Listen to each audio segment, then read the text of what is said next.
Adventure Mode is one of Pixelbit Studios' many lost potentials. What could have been the answer to repetitive gameplay and concrete strategies was made into an unfinished, underutilized game mode nobody remembers. And I can't stand for that.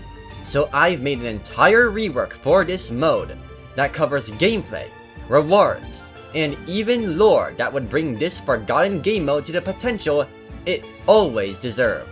First, let's cover how Adventure Mode works as it is right now.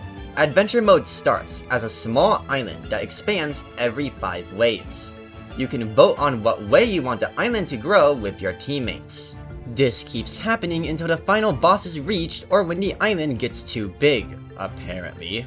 The expansion shapes you vote for, or nodes as they are called, are seemingly randomly chosen for your team to pick from. At wave 40, one of 3 bosses randomly spawns, these being Conqueror, Fort Rock, and the face of Adventure Mode, Necromancer. Once you beat your boss, the game ends and you win! And that's it. But it won't be for long. Firstly, your heroes. You will be randomly given a choice between 3 daily deck-like kits consisting of 2 to 3 heroes. You'll be able to get more heroes to put in your empty slots throughout the game through various means, such as selecting... Now, about the nodes. What if we took these random areas and gave them randomer events? Behold, special nodes. These nodes have wacky modifiers and gimmicks that will usually make your adventure more challenging, but give you extra coins and experience at the end of the game. The special nodes I have fought up of are... Flooded! The path takes a swim. Enemies seem unbothered, but only waterproofed heroes such as Mako can be placed. Other towers can only be placed on floating platforms. Do not question Radiant Reef. Trap Camp, a campsite littered with constantly spawning traps. These will stun or hurt your enemies and your summons. Blasttech Factory. Necromancer's fun learning academy is sponsored by the world-dominating bomb manufacturing Blasttech. Spawns bombies all over the place. I have more ideas, in fact so many more ideas that I couldn't possibly share all of them. And another thing, these nodes will be shorter. Currently, Adventure Mode node paths are just so needlessly lengthy. Perhaps there should be a skip node option. I'm not sure about that one though. You can leave your ideas for special nodes in the comments, along with proposed reward multipliers. Bonus points for reusing a forgotten modifier, because those are also underutilized potential. Hey kid! Yeah. Say, would you be interested in dealing 8 seconds of bleed? Oh right, I forgot this guy. When adventuring and selecting a harder node, you may not only get a coin and reward bonus for the end of the game, but also obtain a useful item to keep your run going longer. May I introduce... Oh, the relics. Sometimes, completing a hard node will let you choose between 3 randomly chosen relics. Relics are equipables with effects you can drag onto your heroes. Here are some of my ideas for relics. The red crown redirects enemy attacks to the hero who wears it. This worthless piece of garbage does the opposite. That crown pairs well with this majestic merchandise. The Balance's Blood is a strange case to me as it inflicts a new status effect. Same with this old thing. This thing just toggles that one lemonade cat weekly. Hidden Wave Trigger. You can also buy relics with mana from the spontaneously appearing Ancients shop. You can chat with the shopkeeper Dan and make him uncomfortable with your questions. Relics don't save game to game, and when you start the game, you have none of them.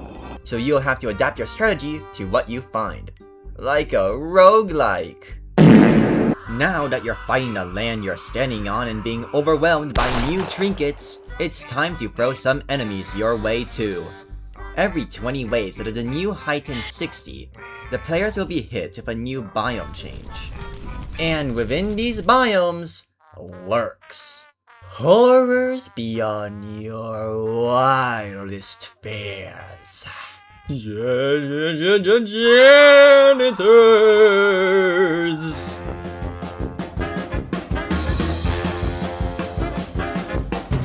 Biomes each have reused enemy pools from other maps along with some new ones. These enemies would be and are not limited to students of each element who spawn in their respective biomes, other school archetypes such as jocks, janitors, along with the biome mini-bosses, the teachers, who spawn on the last wave of their biome. Basically, one shows up every 20 waves. There's also this Torrock I named Tile Rock that Blue helped me come up with. Subscribe to us. Oh yeah, and these skeletons Necromancer can spawn. Speaking of Necromancer, I think he needs a redesign. Or she, I'll just say they.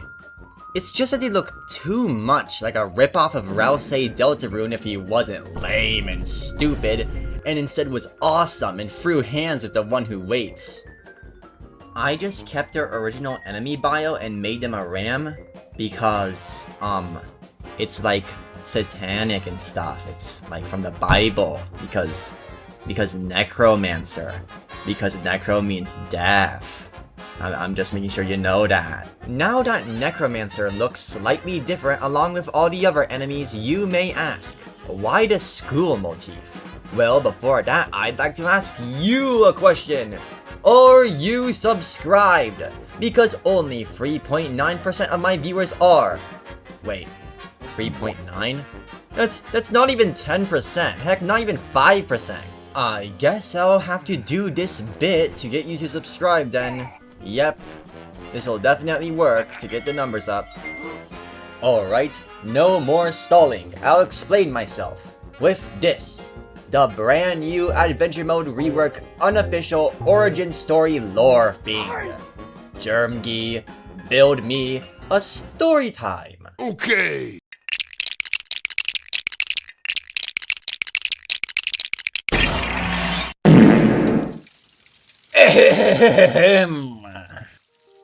Long ago, before time had a name, this distant monastery was the dawn of many critters' destiny.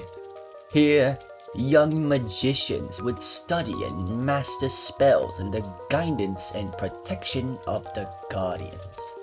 Fire, ice, cash, anything really, as long as it wasn't illegal. Every pupil would choose a focus and hone their craft to perfection. But two decided to practice darker arts. Ornate, taking from this official concept art, was shy, awkward, and lacked confidence. But Necromancer, on the other hand, was confident and sure of themselves. They knew that their destiny was nobody else's to choose. They eventually became friends as Necromancer stood up for Ornate. Although they actually never fully understood what Ornate was studying. They knew of their own necromancy, but not of her decay. Not yet. Over the years, Necromancer became respected for their mindset and eventually the magic they had mastered. Though their craft was controversial, their skill and resolve were undoubtedly respectable. Many admired Necromancer and looked up to them as a reliable leader, especially Ornate, as she was the only one who could relate to their choice of scholarship. Their followers' faith would be put to the test on the Day of Decay. Nobody knows what happened on that day, but it was any ordinary day when Ornate took over the Dawn, forcefully corrupting students weak and strong, bending them to her ideals. She killed anyone who dared to resist, those who she deemed insubordinate. Some of the Guardians fled, bringing some students with them, but Necromancer tried to fight back. They thought they understood Ornate, and they thought they were strong. But they were wrong. At least, now they were. The ornate they knew was twisted by the unfamiliar decay, and their strength was dwindling with every attack she landed. Only after getting a bruising did Necromancer realize that something else sinister was afoot. And they knew they couldn't take it on alone. With their following, Necromancer escaped, swearing they would be back to get the Dawn, Ornate, and the rest of the students out of its grasp. But for now, they trained. Not only themselves, but their followers, the students they retreated with. They found a land of miracles kitted to appease every magical curriculum, always ever-changing. Necromancer learned to control it and use it as a training ground.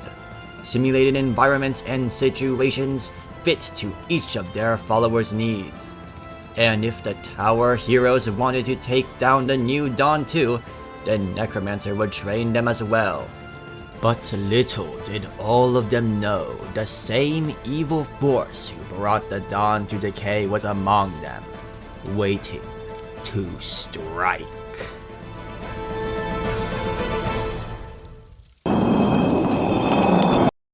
Elephant green screen effect. And other than a mechanic to move your towers, that's all. But wait! I'm going to quickly and jarringly insert information I just didn't put anywhere else in the video for whatever reason. You can pause to read it at certain points, if you want. Sorry for taking so long for making this video. I just really wanted to rework adventure mode for a long time now. I've actually had this idea since halfway through the creation of Wacky World of Tower Heroes. You should watch that, by the way. Because no one ever plays adventure mode.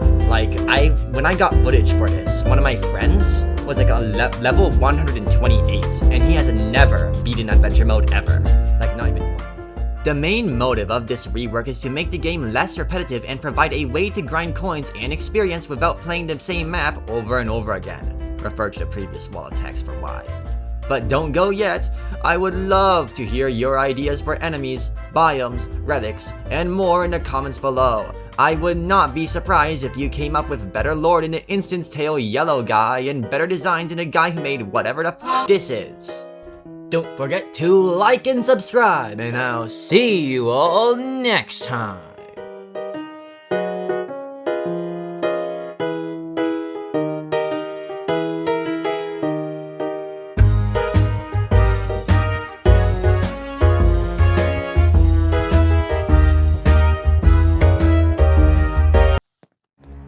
I know you're coming for me. I did nothing to you!